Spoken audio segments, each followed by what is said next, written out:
जय महाराष्ट्र.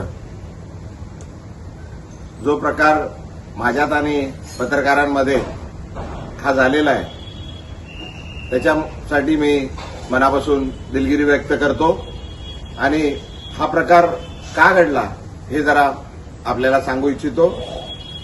ज्या दिवसापासून मी शिवसेनेत प्रवेश केलाय त्या दिवसापासून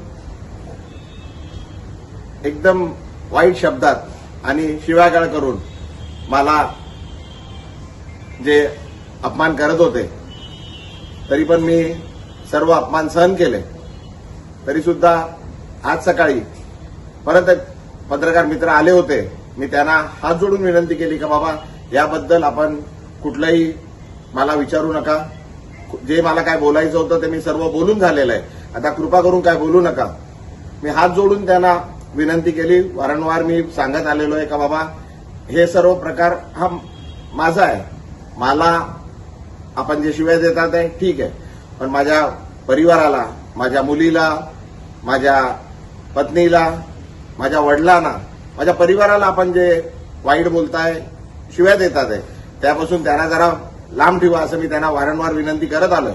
तरी सुद्धा आज सकाळी पण पुन्हा एकदा माझ्या पत्नीबद्दल, माझ्या वडिलांबद्दल वाईट शब्द, वाईट गोष्टी सांगण्यात आल्या, खोट्या गोष्टी सांगण्यात आल्या आणि तरी ते पत्रकार त्याच गोष्टी परत विचारण्याकरता आल्या.